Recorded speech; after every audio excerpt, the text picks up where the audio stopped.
Pagi masih sepi. Di dapur rumah sederhana, Yanti tampak sibuk mengiris bawang.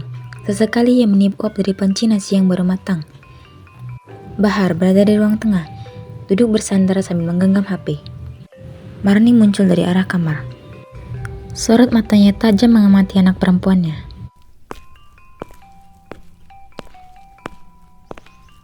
Mas, sarapannya bentar lagi matang. Mau aku ambilin sekarang apa nunggu sayurnya? Iya, nanti aja. Aku belum lapar banget. Masih pengen santai dulu sebentar. Tapi jangan kelamaan mas, nasi masih hangat.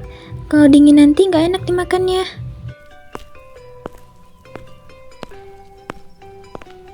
Sarapan apa hari ini?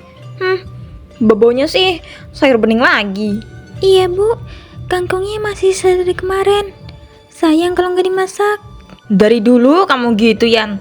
Terlalu mikir hemat, sampai lupa. Suami juga butuh yang seger, yang beda. Aku cuma berusaha ngatur bu. Uangnya juga belum cukup buat beli yang lain. Ya kalau hidup ngirit terus, rumah tangga gak pernah hangat lah. Laki itu perlu perhatian, bukan cuma nasi hangat. Yanti menunduk. Suasana mulai terasa janggal. Bahar hanya melirik sebentar. Aku perhatian kok bu, tapi semua serba pas-pasan. Aku nggak bisa nyuguhin yang mewah, tapi aku masak sama niat kok. Niat doang gak cukup, Yan. Kadang kamu terlalu ngerasa cukup, padahal sebenarnya belum ngasih yang terbaik. Ibu kok ngomong gitu? Kayak aku ini gak becus jadi istri. Aku cuma bilang sejujurnya, kamu tuh anakku. Aku gak mau rumah tanggamu dingin kayak kolam ikan. Udahlah, jangan bahas yang berat-berat pagi-pagi. Aku mau makan aja jadi males. Mas, aku gak nyari ribut. Aku cuma pengen didengerin. Kadang capek juga ngadepin semua sendiri. Lah, kamu pikir aku dulu gak pernah capek? Tapi aku gak pernah ngeluh ke suamiku. Tetap dandan, tetap masak enak, tetap senyum. Tapi zaman sekarang beda bu. Aku juga kerja, ngurus rumah, semua aku pegang. Rasanya napas aja susah. Udah Yan, jangan nyeret semuanya jadi beban. Aku gak nuntut apa-apa kok. Tapi kamu juga gak nanya apa-apa mas. Sejak kapan sih kita ngobrol lebih dari 5 menit?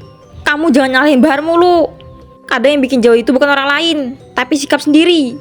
Yanti diam, matanya berkaca-kaca, tapi ia tahan. Beberapa hari kemudian, Yanti duduk di tepi ranjang kamar, melipat pakaian satu persatu. Dari luar kamar, suara sental Marni terdengar mendekat. Kamu belum kelar juga, Yan. Dari tadi ngurus baju terus. Iya bu, tadi cuciannya numpuk. Sekalian aku beresin lemari juga. Kamu tuh kalau ngurus rumah, jangan kayak dikejar-kejar utang. Gak usah buru-buru, tapi rapi. Laki tuh senang kalau buka lemari isinya wangi, rapi, gak acak-acakan. Aku juga nyuci pakai pewangi bu. Semua aku rapihin. Tapi kadang Mas Bara asal masukin baju juga. Itu tugas kamu buat ngingetin. Jangan semuanya dibiarin. Lama-lama laki bisa ilfil, tahu nggak? Aku udah usaha bu. Tapi kok rasanya kayak salah kurang aja di mata ibu.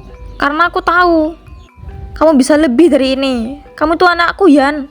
Harusnya kamu bisa lebih dari sekedar istri yang sibuk nyuci dan masak sayur bening. Jadi ibu maunya aku gimana? Kamu tanya balik. Aku tuh pengen kamu jadi istri yang bisa ngebuat suaminya betah. Yang dicari bukan cuma piring bersih, tapi juga senyum hangat, perhatian kecil, sentuhan. Yanti terdiam. Dari luar kamar, terdengar suara Bahar batu kecil.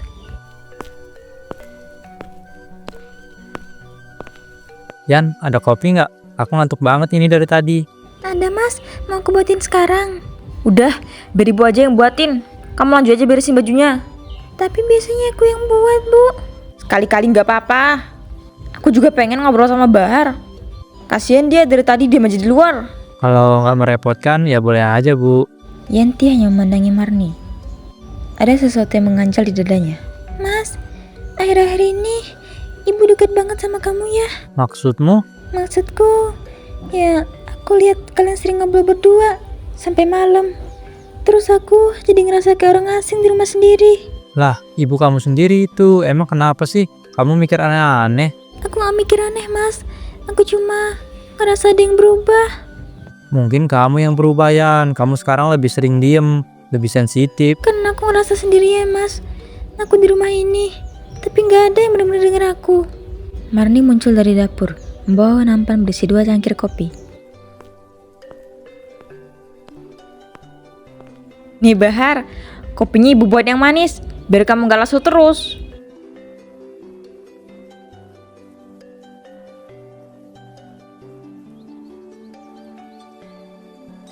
Wah, makasih Bu. Pas banget ini. Ibu, sejak kapan sih suka bikinin kopi Mas Bahar? Baru tadi aja, kenapa? Kamu gak suka? Enggak, cuma kaget aja. Biasanya kan aku yang ngelakuin semua itu. Ya, kamu kan lagi sibuk lipat baju. Masa Bahar nunggu terus? Sore menjelang, angin masuk dari jendela ruang tamu dibiarkan terbuka. Bahar duduk di bangku panjang, menonton televisi dengan volume kecil. Marni duduk di sebelahnya, sambil sesekali melirik Bahar. Kamu capek banget Bahar. Mau kamu kok kelihatan lesu ya? Iya Bu, semalam tidurnya kurang. Mikir kerjaan juga. Udah, jangan terlalu dibawa pusing. Kesehatan itu penting. Kalau kamu sakit, siapa yang bisa diandelin di rumah ini? Hehe, ya juga sih. Kadang ya gitu Bu. Rasanya beban makin banyak aja. Makanya, kamu harus punya tempat bersandar. Nggak cuma soal makan dan minum, tapi juga hati yang tenang. Yanti muncul dari arah dapur, membawa piring-piring kotor yang belum sempat dicuci.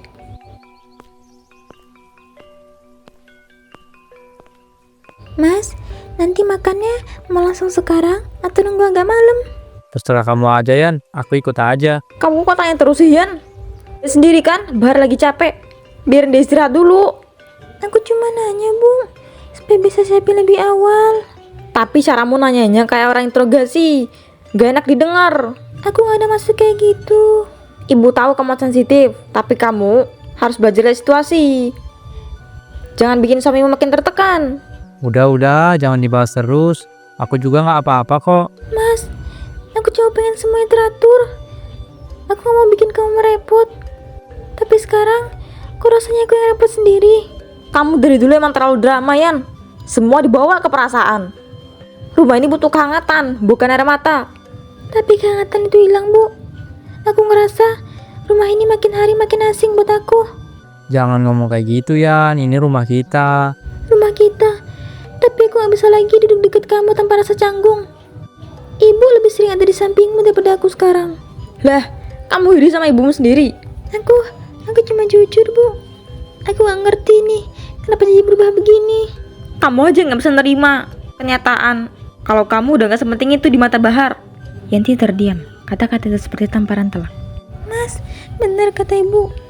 Aku udah gak sepenting dulu buat kamu. Yan, jangan nanya kayak gitu. Aku gak bisa jawab kalau kamu lagi kayak gini. Itu ya. Daripada kamu terus curiga dan nuntut ini itu, mending kamu mulai benahi diri. Jangan cuma ngerasa jadi korban. Aku udah usaha, Bu. Tapi usaha aku gak pernah dilihat. Yang dilihat cuma salahku, kurangku, diamku. Bahar bangkit dari duduknya, berjalan ke arah kamar tanpa berkata apa-apa. Jangan lawan ibumu sendirian. Aku tahu mana yang terbaik buat kamu dan buat Bahar. Malam datang. Yanti duduk sendirian di meja makan, di depan sepiring nasi yang tak disentuh. Dari dalam kamar, terdengar samar suara tawa ringan Bahar dan Marni. Tak lama, pintu kamar terbuka, Bahar keluar. Yan, kamu belum makan? Belum, Kenapa? gak nafsu. Kamu sakit? Enggak, aku cuma ngerasa aneh aja. Sejak kapan kamu bisa ketawa lepas di kamar sama ibu? Hah? Maksud kamu? Aku dengar dari luar, kamu ketawa. Lama banget kalian di dalam. Ya tadi itu ibu cerita masa mudanya. Biasa aja, kamu aja mikirnya kemana-mana. Mas, aku ini anaknya. Tapi rasanya ibu lebih milih nemenin kamu sekarang daripada aku. Yan, kamu kebanyakan mikir. Ibu kamu tuh udah tua, mungkin dia cuma butuh ditemenin. Tapi, kenapa cara nemeninnya harus segitunya? Kenapa bukan aku yang ajak ngobrol? Kenapa justru kamu? Marni muncul dari kamar. Kalian ribut lagi. Aku cuma pengen tahu, Bu, apa yang sebenarnya ibu mau. Aku gak mau apa-apa, Yan. Aku cuma pengen kalian baik-baik. Tapi kamu malah sibuk curiga. Karena dari semua yang terjadi, cuma aku yang ngerasa ditinggal. Kamu yang nyingkirin diri kamu sendirian. Kamu terlalu sibuk curiga. Sampai lupa jadi istri yang nyenengin. Kalau aku gak nyenengin, kenapa dari awal ibu jodohin aku sama Bahar? Karena dulu aku kira kamu bakal bisa bahagiain dia. Sekarang ibu pikir aku gagal. Aku cuma lihat kenyataan. Bahas sekarang lebih bisa senyum kalau ngobrol sama aku. Ibu sadar gak, Bu? Yang ibu omongin itu ngelukain aku.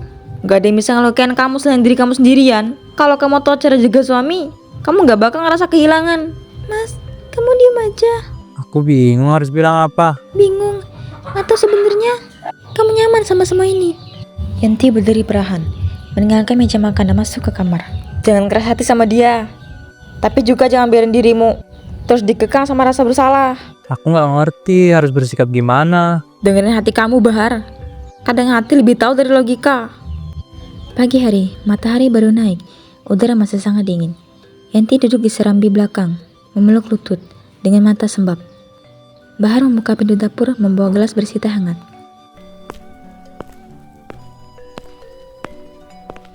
Ini tehnya Yan, aku buatin tadi.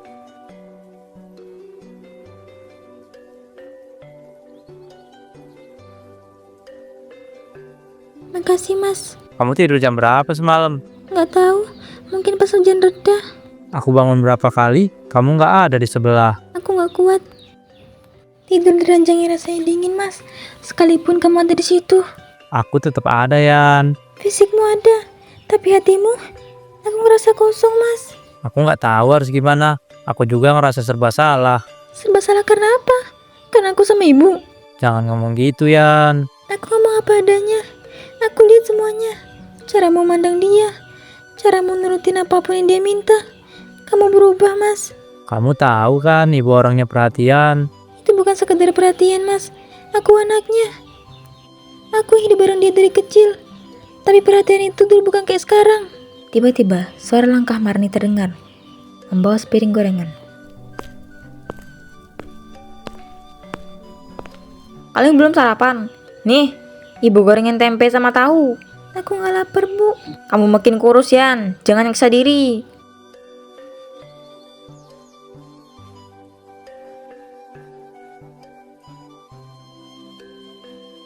Aku nggak nyiksa diri. Aku cuma lagi berusaha paham. Kenapa rumah ini rasanya bukan rumah lagi? Kamu terlalu dalam mikir Yan.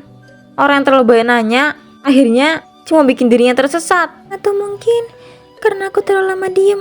Jadi sekarang semuanya terlanjur kacau. Kalau kamu ngerasa kacau, itu tandanya kamu butuh istirahat. Gak semua hal harus kamu kuasai. Aku bukan mau kuasai siapa-siapa, Bu. Aku cuma pengen diperjuangkan, dilihat dan dianggap penting. Tapi kamu juga harus tahu diri. Jangan bikin laki kamu merasa tertekan. Barat tuh laki-laki Yan, dia butuh ketenangan, bukan beban. Jadi sekarang aku beban. Aku cuma bilang apa adanya. Aku mulai ngerti, Bu.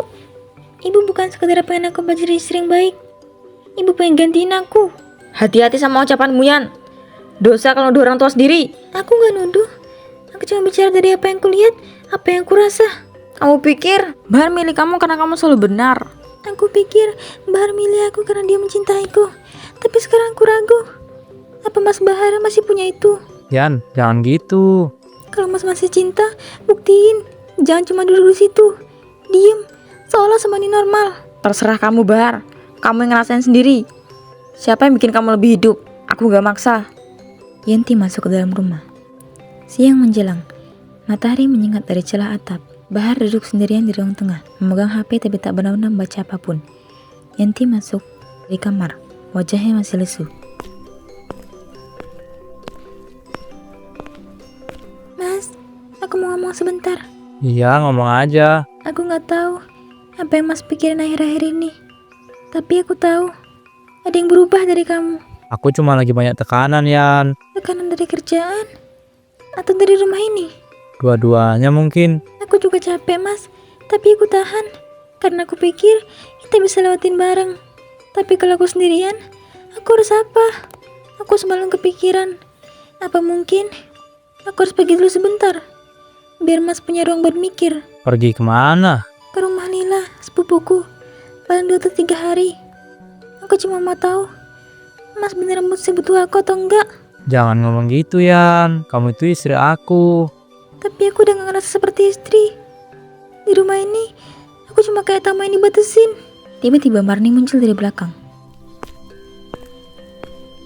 Pergi malah jadi solusi sekarang. Bukan solusi, Bu. Tapi mungkin satu-satunya cara supaya aku gak terus masa kalah di rumah sendiri. Kamu pikir hidup ini arena? Semua harus ada yang menang dan kalah. Bukan, Bu. Tapi aku ngerasa digeser. digantiin pelan-pelan. Ibu tahu itu. Aku ini ibumu, Yan. Masa kamu nuduh aku kayak orang luar? Justru karena ibu-ibuku, rasanya lebih sakit. Karena nyakitin aku darah dagingku sendiri. Kalian jangan terus kayak gini. Aku makin gak tahu harus ikut siapa.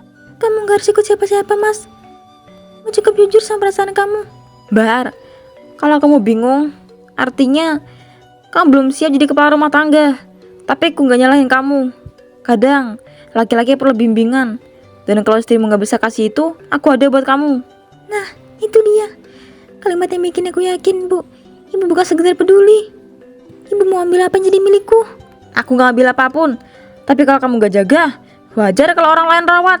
Yanti keluar melalui ambang pintu. Marni yang tetap pendingin. Beberapa hari berlalu. Yanti memutuskan kembali. Ia sengaja tidak memberitahu kepulangannya kepada mereka berdua. Aku harus tahu apa yang sebenarnya terjadi di sini. Dari dalam rumah terdengar suara samar. Bahar, kamu jangan ragu. Kita lakuin ini demi kebahagiaan kita berdua. Bu, aku takut ini salah. Salah atau enggak, hati kita udah saling berkata. Tapi aku gak bisa mengkhianati Yanti. Yanti, dia siapa buat kamu dibanding aku? Yanti menahan air mata, mengintip dari celah pintu. Jangan nolak, Bahar. Aku tahu kamu juga ngerasain hal yang sama. Tapi... Yanti membuka pintu dengan keras. Berhenti. Yan, kamu balik. Iya. Dan aku gak bisa diem aja ngeliat ini. Yan, denger aku. Gak perlu. Aku udah cukup terluka. Kalau kamu mau tahu, ini bukan masalah kamu sama Bahar. Ini soal aku dan Bahar. Aku tahu. Aku juga tahu kamu mau ambil sesuatu yang bukan milikmu. Yanti, aku juga.